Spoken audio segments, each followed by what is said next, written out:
இதுக்கு தாஜி அது நாங்கள் பொறிச்ச தாஜி காணாது இதுக்கு தாஜிக்கு மேலே விட்டுட்டு போய் மற்றவளை இப்படி ஒரு மிளகா காணும் ஒரு ஆளுக்கு அந்த அவ்வளோ முட்டை கொஞ்சம் பேரமாக இருக்குது. வணக்கம் உறவுகளே, இன்றைக்கு பார்த்தீங்கன்னா இன்றைக்கும் ஒரு அருமையான ஒரு சமையல் காணொலி ஒன்று தான். கிட்டத்தட்ட 1.5 மாதமாக தானே நாங்கள் சமையல் காணொலி போட்டு 1.5 மாதத்துக்கு பிறகு வந்து இன்றைக்கு வந்து சமையல் காணொலி போட போகிறோம். எல்லாருக்குமே தெரிஞ்சிருக்கும் தானே என் போட இல்லையாண்டு இடைக்கிட வந்து வேறு வேறு காணொலியை போட்டுறாங்க. இன்றைக்கு தான் வந்து 1.5 மாதத்துக்கு பிறகு வந்து சமையல் காணொலி போட போகிறோம். இன்றைக்கு என்ன செய்ய போகிறோம் நாங்கள் ஒவ்வொரு மரக்கறிகள் வந்து ஒவ்வொரு சீசனுக்கு வந்து கூடுதலாக இருக்கும். இப்போ வந்து கரைமிளகாய் வந்து நல்லாவே நல்ல பெரிய கரைமிளகாயெல்லாம் இருக்குது என்ன, அதனால் வந்து கரைமிளகாய் வச்சு இன்றைக்கி முட்டையெல்லாம் சேர்த்து நல்ல ஒரு கறி தான் வைக்க போகிறோம். அப்படியே தொடர்ந்து காணொலியை பார்ப்போமே என்ன. இப்போ வந்து கரைமிளகாய் முட்டை வந்து நாங்கள் கறி வைக்கிறதுக்கு தேவையான அளவு கறிமிளகாய் எடுத்து வச்சுருக்கிறோம். இவ்வளவு கூட நாங்கள் இதில் வந்து கொஞ்சம் பெரிய மிளகாய் எடுத்தால் சரி, கொஞ்சம் மகண்ட மிளகாயெல்லாம் எடுத்தால் சரி. எங்களுக்கு இப்படி இந்த வெடிப்புகள் இல்லாமலுக்கு எடுத்திங்கன்னா நல்லது.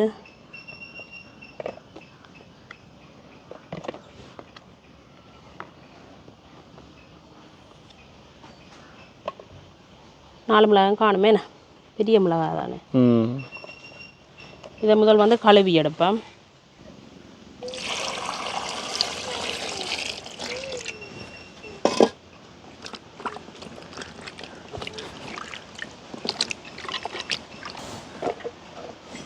கரைமிளகாய் இப்போ வந்து கிலோ 500 அளவில் இப்போ எங்கள் இடத்துல விற்கிது.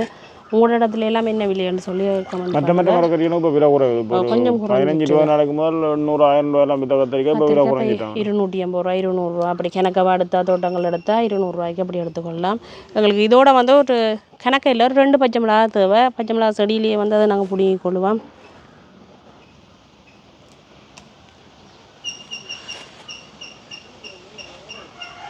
பெரிய மிளகாண்டபடியே 2 மிளகாய் எங்களுக்கு காணும்.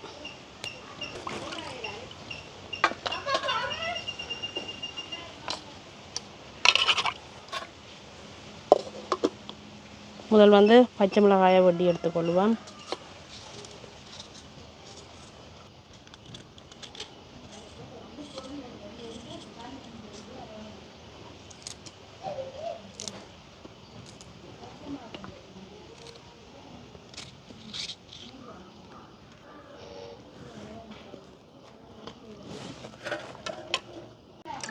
அதோட பார்த்திங்கன்னா முட்டையிலையும் வந்து அப்படியே கழுவி எடுத்துக்கொள்ளுவோம். இது வந்து ஊர் முட்டை. இப்போ என்ன செய்யப்படுறோம்னா, முட்டையை முதல் நல்லா அடித்து கறிமிளகாய் விட்டு பொரிச்சு போட்டு தான் இந்த குழம்பு நாங்கள் சேர்த்து செய்ய போகிறோம். முதல் முட்டையை அடித்து எடுத்துக்கொள்ளுவோம்.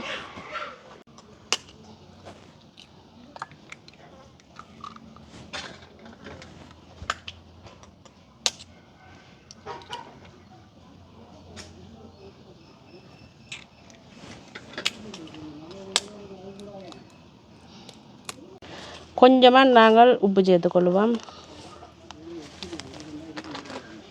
இதை வந்து நல்ல வடிவாக அடித்து எடுத்துக்கொள்ளுவோம்.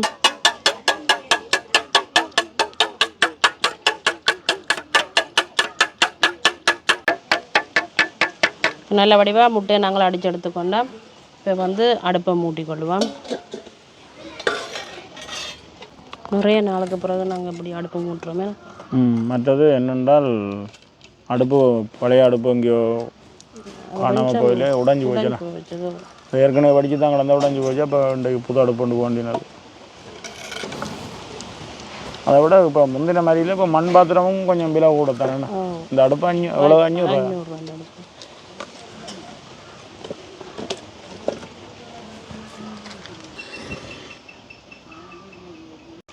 அடுப்பு எங்களுக்கு எரிய தொடங்கிட்டுது. இப்போ வந்து இந்த தாஜுக்குள்ளே நாங்கள் பொரிச்செடுக்க போகிறோம். அப்படியே தாஜு சூடாகட்டுக்கும். தாஜி சூடாகிட்டுது. நாங்கள் பொரிக்கிறதுக்காக தேங்காய் எண்ணெய் விட்டுக்கொள்வோம்.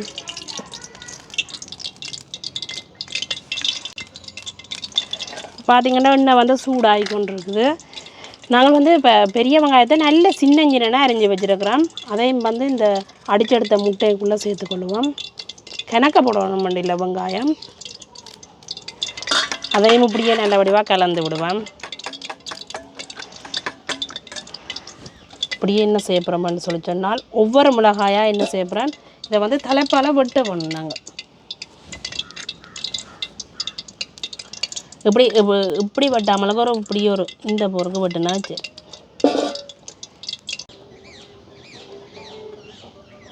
இதுக்கு வெங்காயத்தை வந்து நீங்கள் இப்போ பெருசாக அரிஞ்சு வெட்டிங்களேண்டா உள்ளுக்கு வந்து முட்டை செய்கிறாது. இப்போ கொஞ்சம் இப்படி நாங்கள் இதால் விட்டா சரி. நல்ல சின்னனா வெங்காயம் அரிஞ்சால் எங்களுக்கு இப்படி தடை இல்லாமல் போகும். இப்போ வந்து வெட்டின கறிமிளகா துண்டு இருக்குதானே, இதை வந்து நாங்கள் இந்த நுனிப்பக்கம் இருக்குதானே அதை வந்து இப்படி கவிட்டு இப்படியே என்னடா அந்த முட்டை வழியில் ஊற்றாமலுக்கு தான். அது இப்போ கொதிக்கிற எண்ணெய்க்கு போட்டுட்டா பொரிய வலிக்கிட்டுட்டா எங்களுக்கு அந்த ஊற்றுற பிரச்சனை வராது. எண்ணெய் வந்து நல்லாவே கொதிச்சிருக்க வேணும். இப்படியே நாங்கள் கொதிக்கிற எண்ணெய்க்கு போடுவோம். எண்ணெய் குறைஞ்சி சுட்டு விடுது கரெக்டு வேணும். அது முதல் பொரிய வலிக்கிறக்க பிறகும் பிறகு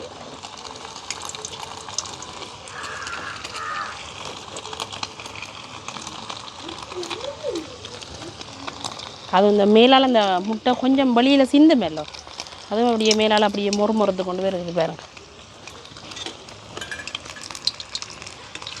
சரி நாங்களும் அப்படியே பிரட்டி விட்டாச்சு.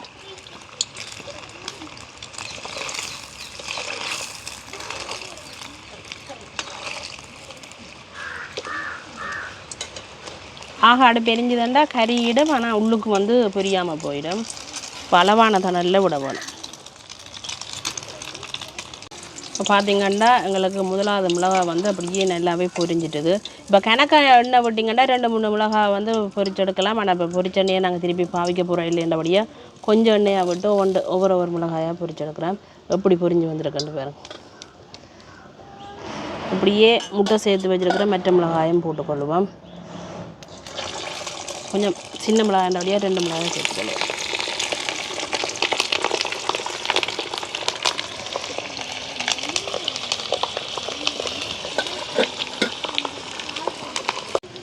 இப்படியே நாங்கள் முட்டை எல்லாத்தையும் போட்டு எல்லா கறிமிளகாயும் பொரிச்செடுப்போம். முட்டை கறிமிளகாய் எல்லாமே பொரிச்சு எடுத்துட்டேன். அதோட வந்து எப்படி இருக்குன்னு பாருங்க. அந்த அவ்வளோ முட்டை கொஞ்சம் பேரமாக இருக்குது. இதுக்கு நல்லா பொரிஞ்சே வந்துருக்குது. இப்போ என்ன செய்ய போகிறோம்டா, சட்டி வந்து அப்படியே சூடாகட்டுக்கும். இது வந்து நல்லா அந்த தண்ணி குழம்பா எல்லாம் வைக்கக்கூடாது. சட்டி சூடாகி நாங்கள் கொஞ்சமாக எண்ணெய் விட்டுருந்தாங்க தாளிக்கிறதுக்காக. எண்ணெய் வந்து சூடாகிட்டுது. இப்போ கடுகும் வெந்தயம் கொஞ்சம் பெருஞ்சீரகம் சேர்த்துக்கொள்ளுவோம். வெந்தயம் கொஞ்சம் இந்த முட்டையெல்லாம் சேர்த்து செய்கிறபடியாக கூடவே போட்டுக்கொள்ளலாம். அதோட பார்த்திங்கன்னா வெங்காயம், பச்சை மிளகாய், உள்ளி, கருவேப்பிலையும் போட்டுக்கொள்ளுவோம்.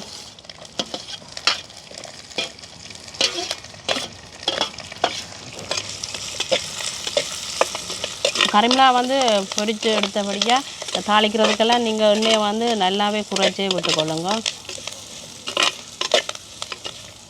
கொஞ்சம் பதம் கட்டுக்கும் எங்களுக்கு. வெங்காயம், பச்சை மிளகாய் அதோட வந்து உள்ளியும் வந்து எங்களுக்கு அப்படியே வதங்கினதை காணும். இப்போ வந்து தேங்காய் பால் வந்து நல்லா கட்டியாகவே புளிஞ்சு எடுத்து வச்சுருக்கிறேன். இந்த பாலை வந்து சேர்த்துக்கொள்ளுவோம்.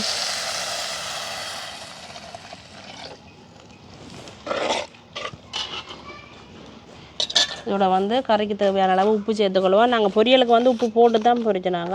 இருந்தாலும் அளவாக உப்பு போட்டுக்கொள்வோம். இதோட வந்து கொஞ்சமாக மிளகாத்தூள் சேர்த்துக்கொள்வோம். கறி மிளகாயிலையும் உங்களுக்கு உரைப்பு இருக்கிறபடியாக உங்களோட உரைப்புக்கு ஏற்ற மாதிரி நீங்கள் தூளை சேர்த்துக்கொள்ளுங்க.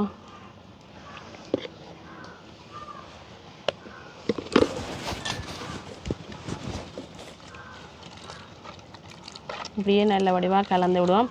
பால் எல்லாம் நல்லா கொதித்து கொண்டு வரட்டுக்கு ஒரு கொதிக்க நாங்கள் வந்து புளி சேர்த்துக்கொள்ளுவோம். அப்படியே கொதிக்கட்டுக்கு மூடி விடுவோம்.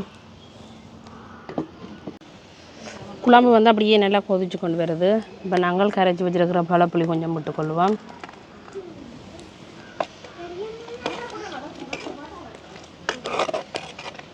இன்னும் ஒரு கொதி வரட்டுக்கு எங்களுக்கு. இப்போ வந்து குழம்புங்களுக்கு நல்லாவே கொதித்து கொண்டு வந்துட்டுது. இப்போ முட்டை அதோட வந்து கறி மிளகாய் எல்லாம் சேர்த்து பொரித்து வச்சுருக்கிறேன். அதை வந்து இந்த குழம்புக்கு சேர்த்துக்கொள்ளுவோம்.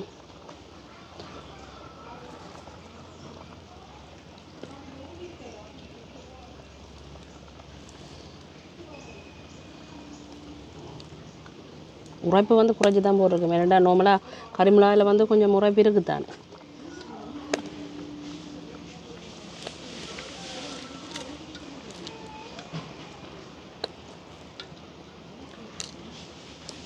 இப்படியே நாங்கள் மூடி விடுவோம். அப்படியே கொதித்து வற்றி கொண்டு வரட்டுக்கு. அதோட பார்த்திங்கன்னா நாங்கள் அந்த ஒரு பொரிச்ச அந்த முட்டை கறிமிளகாய் இருக்க வெட்டி காட்டுறோம் பாருங்க. எப்படி இருக்கு உள்ளுக்கு நல்ல அந்த எங்களுக்கு மொரமொரண்ட பொரியாக அடிக்கும். அவியல் பொரியெல்லாம் அந்த கணக்கான பொரியலாக இருக்குது. இப்படி இருக்காங்க. இப்படியும் சாப்பிட்டு கொள்ளலாம் தனியை. இப்போ நாங்கள் நல்ல பிரட்டல் குழம்பா வைக்க வந்து அதுக்கு புளி செய்கிறோம். அதோட வந்து எங்களுக்கு உரைப்பு இன்னும் கொஞ்சம் அளவான உரைப்பு செய்கிறோம். அதோட புட்டோட சாப்பிட இன்னும் நல்ல ஒரு சுவையாக இருக்குது.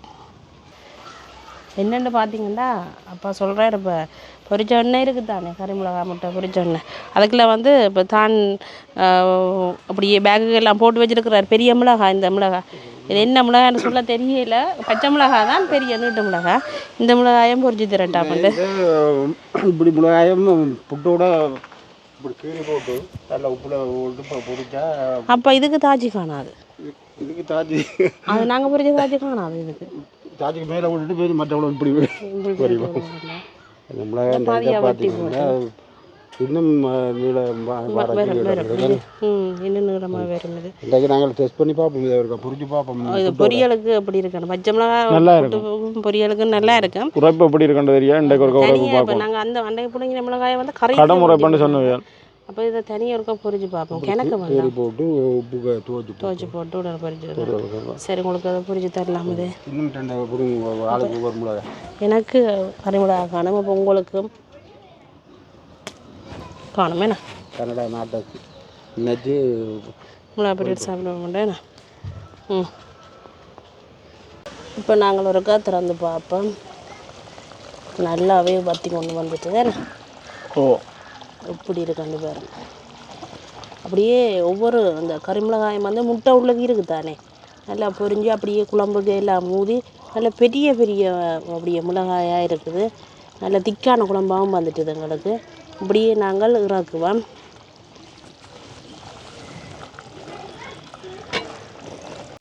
இப்போ வந்து நீங்கள் ஆசைப்பட்ட மாதிரி பெரிய மிளகாயம் வந்து அப்படியே பொரியலுக்கு போட்டாச்சு. நல்லா பொரிய போனோம். இது இப்போ பார்த்தீங்கன்னா எங்களுக்கு கொஞ்சம் இருட்டும் பட்டுட்டுது என்ன. அதோட வந்து கோதுமை மாவு புட்டு அவிச்சு வச்சுருக்குறேன்.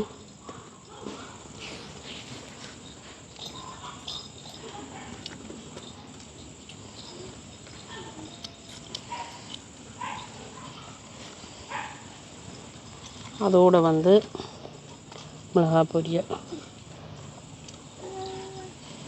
வந்து இப்படியும் பொரியல் இப்படியே எடுத்து வச்சுருக்குறேன்.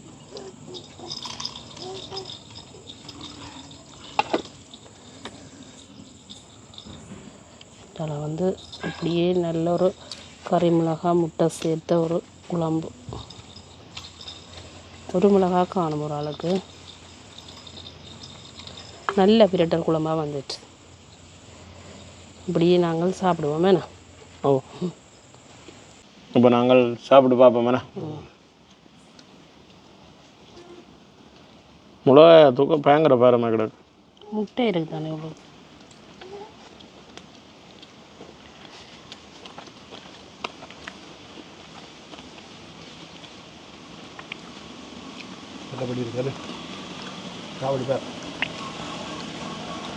வித்தியாசமாக நல்ல ஒரு சுவையாக இருக்கு. நல்ல தடிப்பான குழம்பும் அந்த கறிமிளகாய்க்குள்ள இருக்கிற முட்டை நல்ல ஒரு சுவையாக இருக்குது. வித்தியாசமான டேஸ்ட்டாக இருக்குன்னு. இப்போ நாங்கள் முட்டை குழம்பு நோம்பலாம் அவிச்சு வச்சுருக்குறோம். பொரிச்ச முட்டை அப்படியே வச்சுருக்குறோம்.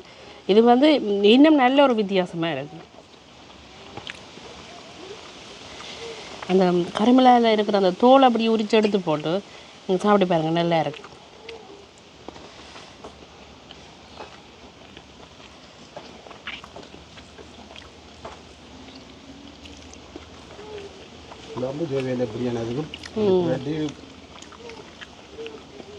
கொஞ்சம் கொஞ்சம் அந்த பிரட்டல் குழம்பு இருந்தாலும் காணும். அதோட நீண்ட நாளைக்கு பிறகு சமையல் காணொலியும் சாப்பாடு இரவு சாப்பாடாக தான் இருக்கும். கூட உண்மையிலேயே நல்ல ஒரு சுவையாக இருக்குது. இப்படி நீங்கள் முட்டை கறி வச்சு பாருங்க, நல்லா இருக்குது. இந்த மிளகாய் எப்படி இருக்குன்னு பாருங்க. அந்த மற்ற பச்சை மிளகாய் நீட்டு மிளகாய் உரைப்பு எப்படி இருக்குது.